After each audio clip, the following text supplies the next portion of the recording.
안녕하세요, 수강생 여러분. 자, 여러분들과 함께 독학사 국사 강의를 맡게 된 박기훈입니다.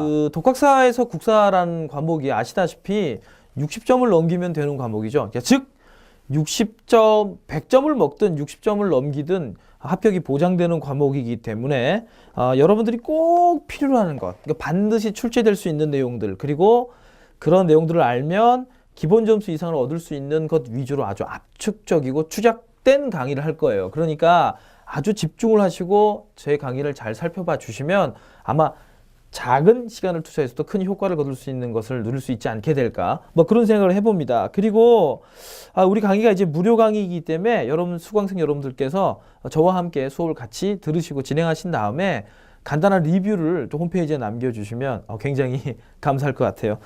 자, 15강, 그러니까 한국사라는 이런 방대한 영역을 15개의 압축된 강의로 하려고 하다 보니까 때로는 어떤 부분들은 굉장히 과감하게 넘어갈 수도 있어요. 그러니까 수강생 여러분들한테 이건 한번 읽어보시면 될 것 같습니다. 전체적으로 흐름만 한번 잡아보세요 라고 말씀드리는 부분도 있을 거고요.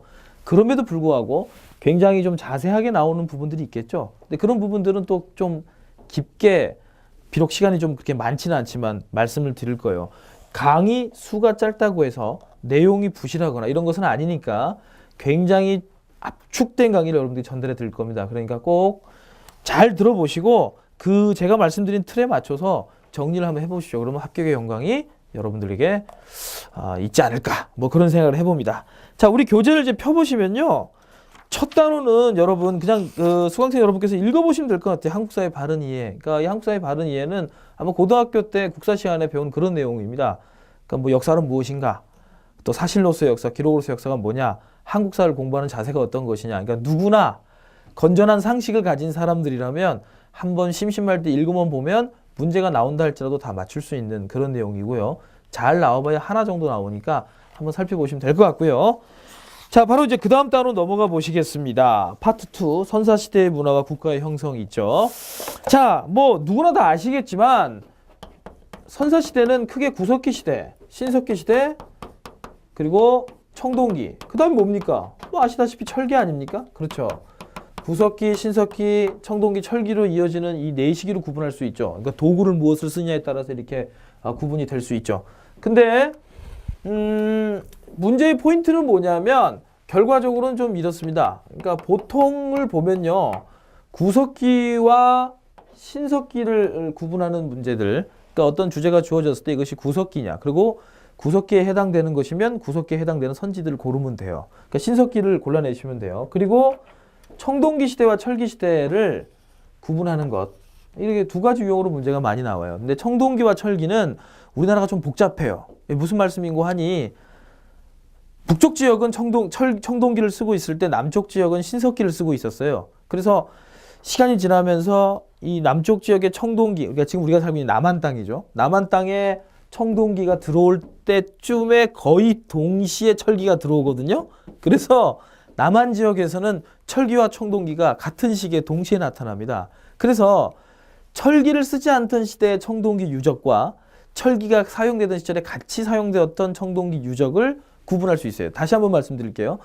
철기가 사용되기 이전에 순수한 청동기 시대, 즉 남한에서는 나타나지 않지만 북한이나 만주 지역에서 나타나는 청동기 시대의 유물과 그 다음에 남한 지역에서 나타나는 철기와 같이 사용되었던 청동기 시대 유적들을 구분하셔야 되고요. 그 다음에 두 번째는 청동기 시대와 철기 시대 전체적인 어떤 유적의 차이. 예를 들자면 무덤 같은 게 있잖아요. 무덤이 있으면 청동기 시대의 대표적인 무덤은 뭐 고인돌, 돌널 무덤, 이렇게 돌이 들어가는 무덤들이에요. 근데 철기 시대의 무덤은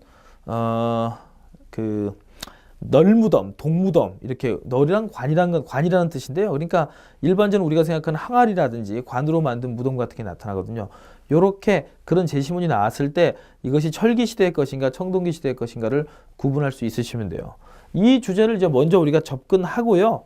그 다음에 이제 그 고조선에 대한 이야기들 공부를 할 거, 이건 좀 더 다시 또 말씀드릴게요. 그리고 부여, 고구려, 옥조, 동해, 서만, 아시죠? 그 초기 국가들. 그러니까 삼국이 정립되기 전에 있었던 나라들 있잖아요. 왜 우리 드라마에서도 있었잖아요. 주몽, 뭐 이런 드라마에 나오는 거. 그 시대의 각국의 특징들, 정치 발전 단계나 제천 행사 이런 것들을 구분할 수 있으면 될 것 같습니다. 자, 우선 이제 구석기 시대부터 내용을 들어가 보도록 하죠.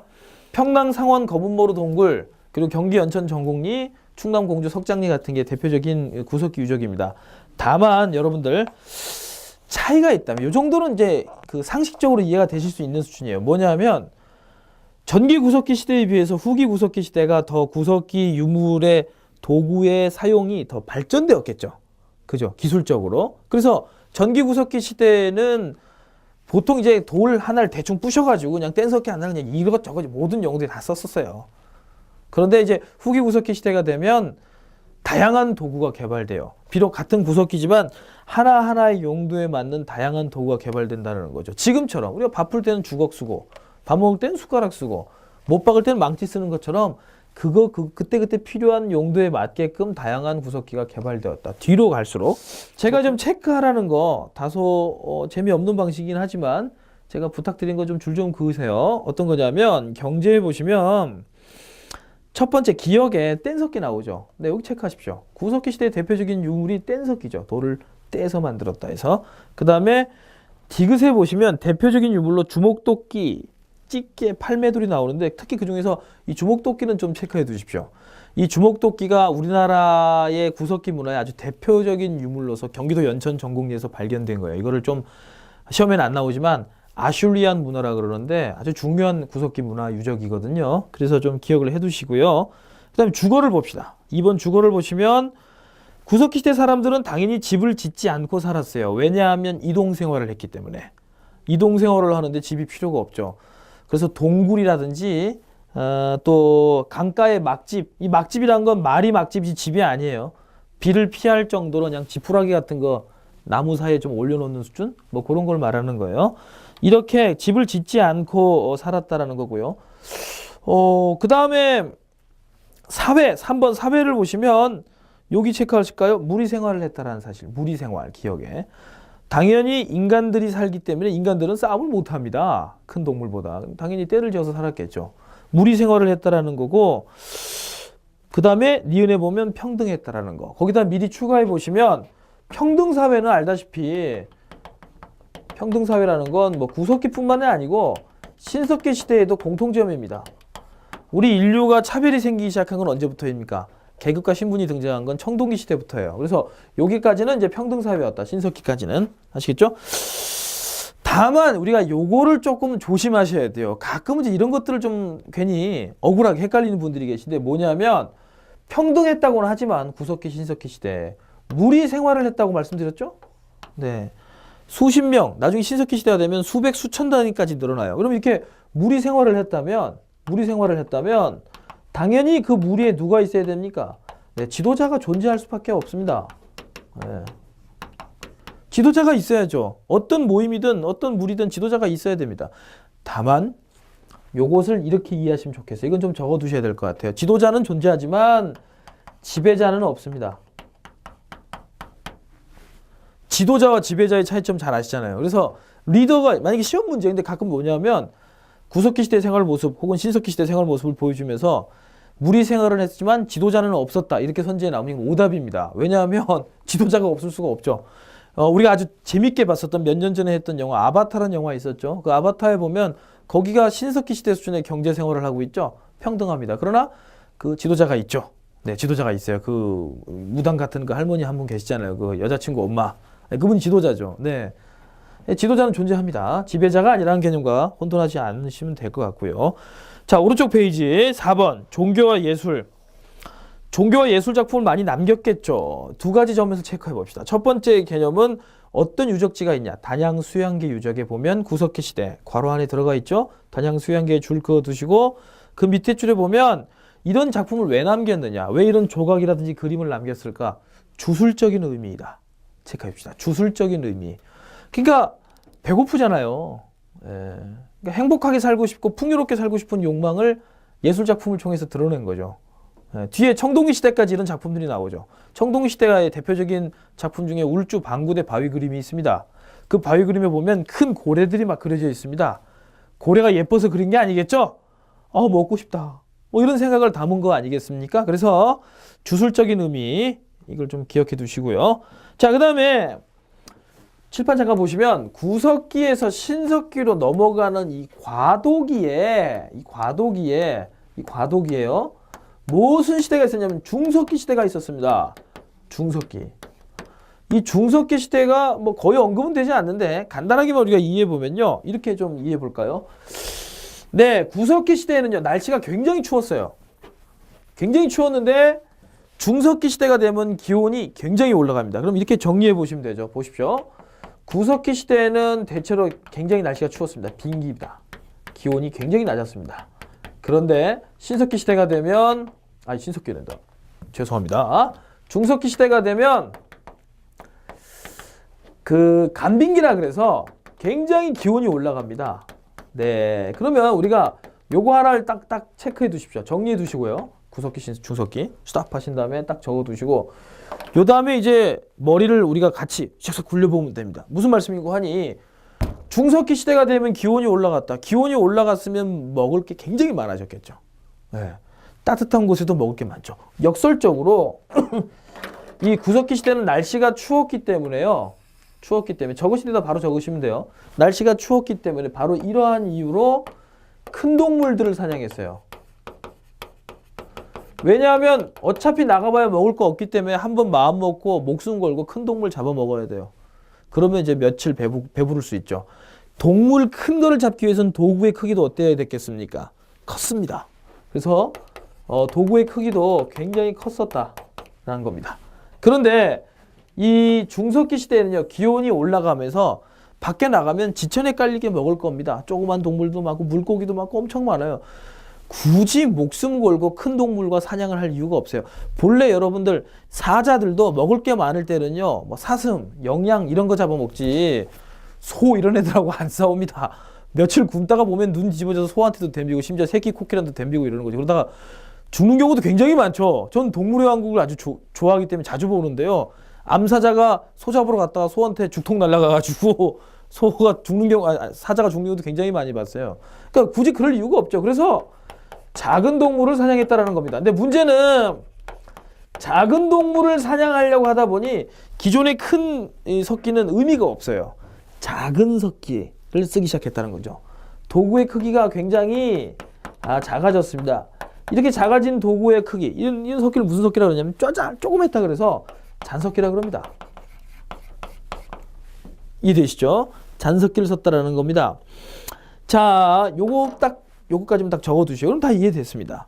네, 날씨가 따뜻해지면서 작은 동물을 사냥하게 됐고 작은 동물에 맞춰서 석기의 크기도 작아졌다. 근데 문제는 석기의 크기가 작아졌기 때문에 요걸 이렇게 쓸 수가 없죠. 네, 우리가 이제 면도할 때 면도칼 이게 대를 잡까지 면도칼만 잡고 이렇게 면도하지 않습니다. 왜냐하면 면도칼이 너무 작기 때문에. 그러니까 이게 도구의 크기가 작기 때문에 이 작은 도구를 잇는 이은 도구가 필요합니다. 그래서 5번 중석기 시대 니은 도구에 보시면 한 개 내지 여러 개의 석기를 나무나 뼈에 꽂아 쓰는 이음 도구 줄 거 둡시다. 이음 도구를 만들었다. 잔석기를 활용하기 위해서 이음 도구를 만들었다는 겁니다. 그러니까 숟가락의 손잡이, 면도기의 손잡이 뭐 이런 거라고 생각하시면 됩니다. 망치의 나무, 이런 것들이 이음 도구인 거죠. 지금도 우리가 많은 이음 도구를 쓰고 있습니다. 그렇죠? 이런 것들이 이제 개발되었다는 거고. 하나 더 추가하자면 드디어 이 시기에 뭐가 개발되냐면 활. 토끼나 다람쥐를 도저히 쫓아서 잡을 수는 없어요. 그래서 활이 개발되었다. 요 정도까지 교재에다 하나 더 추가해 두시면 될 것 같습니다. 자, 이리저리 해서 이제 중석기 시대가 끝나고 이제 신석기 시대가 시작되었습니다. 이제 획기적인 발전이죠.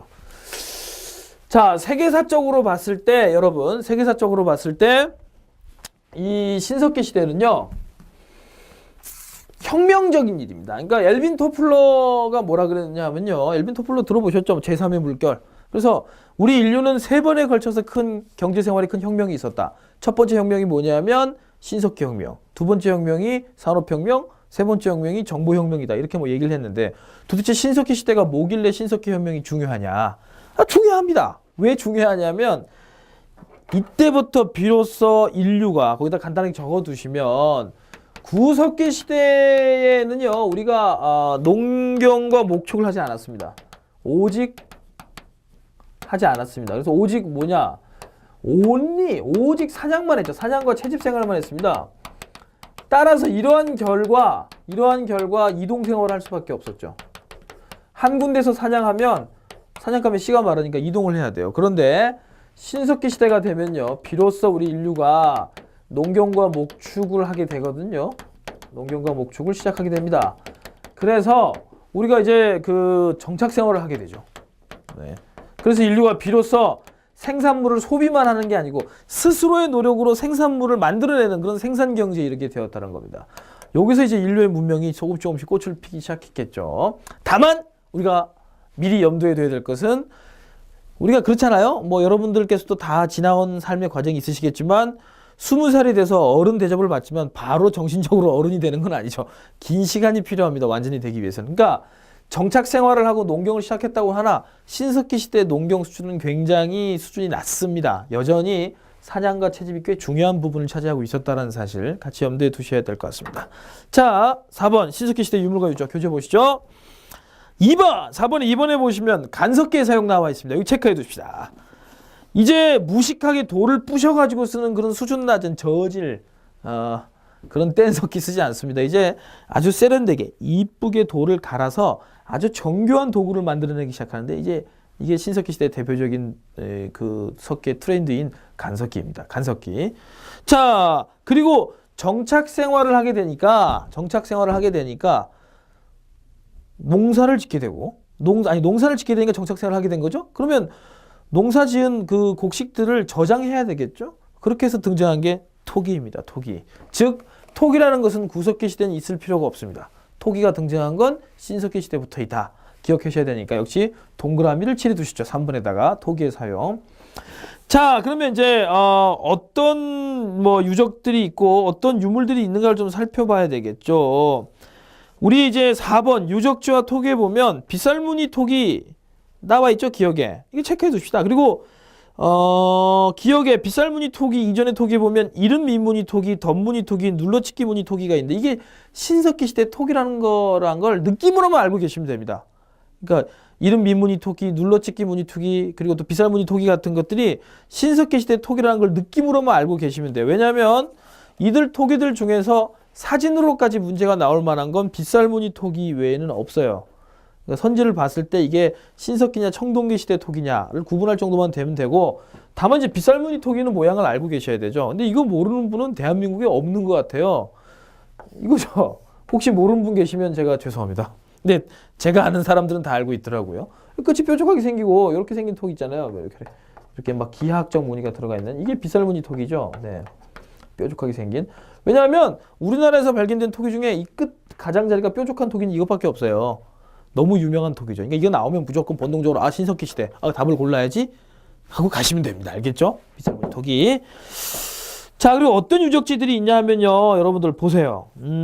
기억해 보시면 제주 한경 고상리, 강원 고성 문암리, 강원 양양 오산리, 부산 동삼동 조개더미, 그리고 또 니은에 보시면 또 서울 남사동, 평양 남경, 김해 수가리, 뭐 이런 어마어마하게 많은 유적지가 나와 있어요. 선생님 이걸 다 외워야 됩니까? 아닙니다. 수강생 여러분. 이 많은 유적지를 다 외우실 필요는 없고요. 다만 이 중에서 요거 좀 체크해 두시죠. 강원 양양 오산리, 제주 한경 고산리, 자 기억에 제주 한경 고산리, 강원 양양 오산리, 그리고 부산 동삼동, 마지막으로 니은에 있는 서울 암사동까지 4개 정도만 줄 그어 두세요. 다시 말씀드릴게요.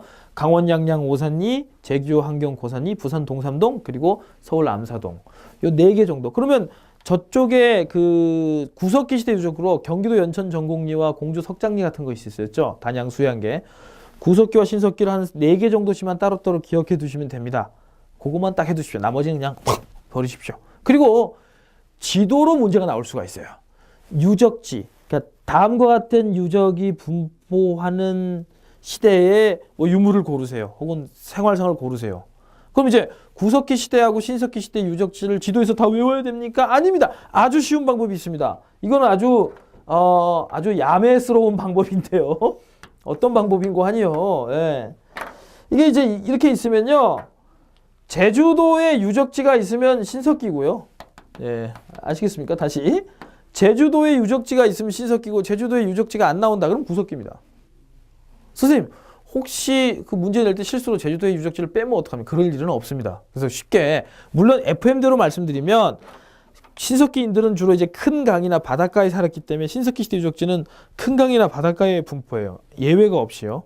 그리고 구석기 시대 유적지는 그렇지 않은 곳들도 있어요. 그러나 구석기 시대 유적지도 보면 주로 큰 강이나 바닷가에서 나와요. 그러니까 이게 헷갈립니다. 그냥 제주도의 유적지가 나오면 신석기, 없으면 구석기로 가시면 됩니다. 알겠죠? 이거 중요한 아주 편법입니다. 그래서 우리는 인생에서 편법을 알아야 됩니다. 자, 그 다음에 5번 내려가 보겠습니다. 신석기 시대의 생활, 일변 농경생활, 드디어 농경이 시작됐어요. 근데 여기 여러분들이 절대로 오해하시면 안 되는 게 있어요. 신석기 시대에 농경과 목축이 시작된 건 사실입니다. 그러나 절대로 여러분들께서 오해하시면 안 되는 게 쌀 농사는 진 적이 없습니다.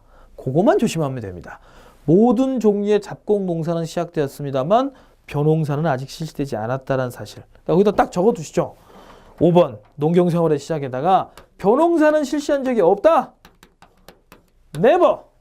아직까지 신석기 수준으로는 벼농사를 지으기가 너무 힘들었습니다. 아시겠죠? 자, 이제 또 넘어가 보시면요. 예, 그 다음 페이지 넘어가 보시면 2번 경제.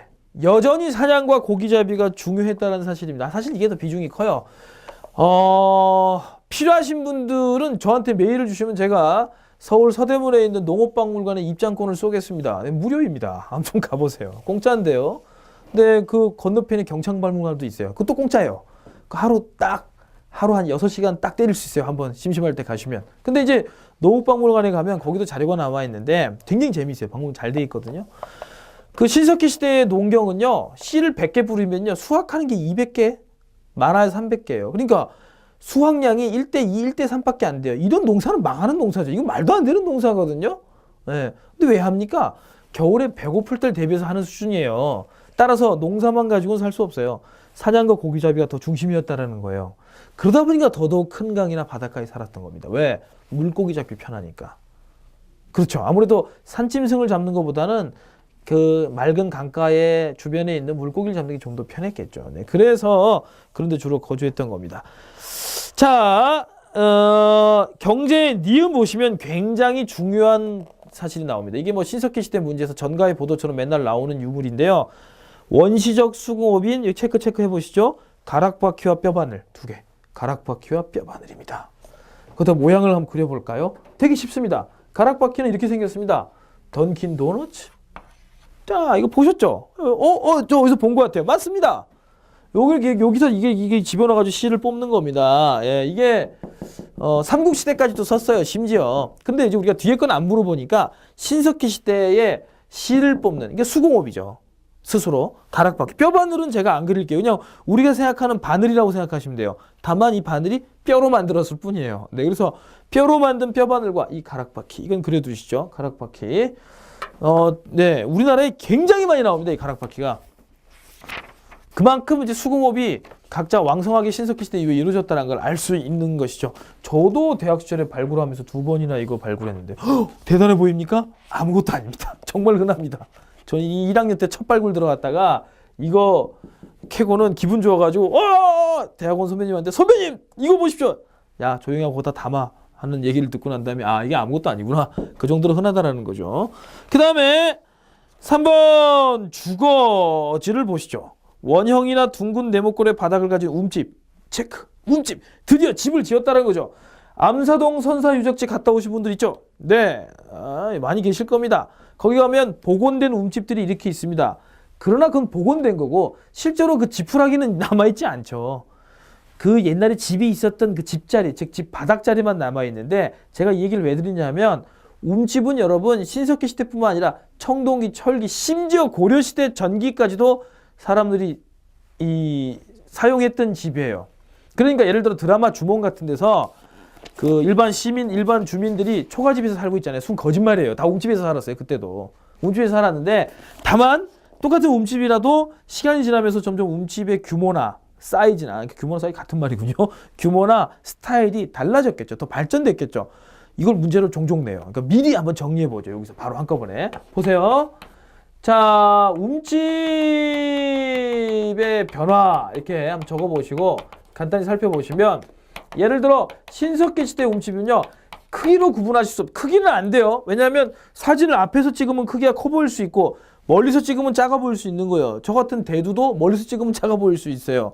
PD님 멀리서 찍어주세요. 자, 그런데 신석기 시대 움집은 집자리가 동그래요. 동그랗습니다. 원룸이에요. 원룸이다 보니까 난방을 하는 화덕, 여기 점이 뭐냐면 화덕입니다. 화덕도 중앙에 위치하는 겁니다. 그런데 보세요. 구석기란다. 이게 웬일입니까? 왜 구석기입니까? 청동기 시대의 움집은요, 발전됐어요. 네모났습니다. 네모나타라는 건 방이 생겼다는 걸 의미하는 겁니다. 그러니까 화덕이 벽은 비록 없지만 대체로 방 같은 구분이 생겼다는 걸 의미하는 겁니다. 그래서 화덕이 이렇게 뭐 이런 식으로 화덕이 사이드로 빠집니다. 무슨 말씀인지 이해되시죠? 그리고 하나만 더. 동해라는 나라 있죠. 초기 국가 중에 동해라는 나라. 이 동해라는 나라의 움집이 되게 모양이 특이해요. 이런 식으로 희한하게 생겼거든요. 보통 우리가 이걸 이제 여자형 움집, 한자로 여자가 이렇게 생겼잖아요. 여자형이라 그러는데, 그럼 여러분들께서는 희한하게 생겼으면 동해, 네모나면 청동기, 동그라면 신석기. 요거를 문제를 내는 소재로 낸다라는 거죠. 움집의 모습을 집자를 보여준 다음에 다음과 같은 주거가, 그러니까 움집 나온다고 해서 무조건 흥분하면서 신석기 고르면 큰일 난다라는 거예요. 집자리가 네모나면 청동기로 풀시면 되고요. 이상하면 동해, 동그라면 신석기예요. 아시겠죠? 중요한 사실입니다. 슉! 정리해 두시고요. 정리해 두시고요. 자, 그 다음에 5번 보시죠. 원시신앙의 출현. 아니, 잠깐 4번. 사회에서 여러분들 부족을 형성했다는 말 나와요. 저기 체크해 두십시오. 다만 거기다 적어 두시면 여기서 말한 부족이라는 것은 결코 그걸 뜻하는 게 아닙니다. 즉 뭘 뜻하냐면 국가를 말하는 것은 아닙니다. 알겠죠? 규모가 커졌을 뿐이지 아직까지 국가는 본래 차별이 시작되면서 형성되는 겁니다. 국가가 출현한 건 청동기 시대부터예요. 그러니까 신석기 시대 때 마을의 단위가 커지면서 부족이 형성됐단 말 틀린 말은 아닙니다만 그렇다고 국가를 뜻하는 것은 아니다라는 것을 명심하십시오.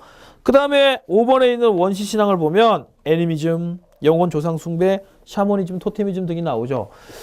대부분 보셨을 건데 저도 그런 영화를 좋아하지 않습니다만 제 여자친구 분의 난리 부르스 때문에 아바타인가 먼바타인가 하는 영화를 보고 왔어요. 그것도 3D로. 2,000원 더 비싸. 근데 거기 보시면 거기에 신석기 시대의 원시신앙이 다 나오죠. 네. 첫 번째 애니미즘. 자연의 뭐 산이든 강이든 들 같은 자연에 영혼이 들어가 있다. 자연 자체를 숭배하는 거죠. 네, 이게 애니미즘이죠. 간단히 말씀드리면 자연 숭배라고 생각하시면 돼요. 애니미즘, 자연 숭배. 아바타에 보면 나오죠. 풀리파리 하나조차도 막 소중하게 생각합니다. 왜 뭐 조상이 영혼 어쩌고저쩌고 하면서. 그 다음에 영혼과 조상 숭배 당연한 거. 그 다음에 디귿의 샤머니즘은 샤머니 뭡니까? 무당이죠. 예. 신과 인간을 연결시켜주는 매개체로 무당이 존재합니다. 그 아바타에 보면 남자 주인공의 애인의 엄마, 남자 주인공의 최초의 사랑이죠. 지구인과 외계인의 사랑, 남자 주인공의 장모. 그 양반이 샤머니죠. 무당입니다. 무당. 토테미즘은 그 지역을 자기 마을을 상징하는 동식물을 신령스럽게 숭배하는 거죠. 우리 단군 신화에 보면 호랑이나 곰 일종의 토테미즘이에요. 또 아바타에 보면 그 나무 조상들의 영혼이 깃들어져 있던 그 나무 가서 영혼을 막 소원을 빕니다. 그렇습니다. 이게 이제 토테미즘입니다. 알겠죠? 그래서 이러한 것들이 신석기 시대에 출현하기 시작했다라는 거고요. 네, 좀 간단히 이 정도 분류해 두시면 돼요. 뭐 외우실 필요는 없습니다. 이 부분은. 그 다음에 예술. 계속 주술적인 의미로 조각품이나 이런 것을 만들었는데 조개 껍데기 가면 하나 나와요. 저기 체크해 두실래요? 네, 조개 껍데기 가면 맨 밑에 조개 껍데기로 만든 가면이 있어요. 이거 나오면 무조건 신석기로 가시면 돼요. 이거 누가 이걸 쓸까요? 샤먼이 쓰는 거예요. 샤먼이 중요한 어떤 종교적인 의식 행사를 할 때 이런 걸 쓰고 하는 거죠. 이해되시죠? 선생님, 뭐 옛날엔 그런 게 있었지만 지금 그런 게 없네요. 아니, 지금도 있죠. 보세요. 이게 저도 이제 저는 이제 종교가 기독교인인데 모든 종교는 지금도 마치 옛날과 크게 다를 바 없이 어떤 상징하는 상징물들이 있어요. 기독교에서 십자가. 그렇죠. 이것이 우리 기독교라는 종교를 상징하는 거죠. 일종의 상징물이죠. 네. 샤먼들이 조개 껍데기 가면을 쓴 것도 마찬가지입니다. 그러니까 이런 식의 상징물들이 나오면 이 신석기 시대 샤먼들이 썼던 도구다. 그러니까 신석기 시대 이야기구나라고 구분해 두시면 되실 것 같습니다. 자, 그래서 이제 선사시대 얘기를 했고요. 처음에 소개시켜드린 것처럼 그 다음부터는 이제 청동기, 철기, 초기국가 얘기를 좀 해보도록 하죠. 여러분 수고했습니다.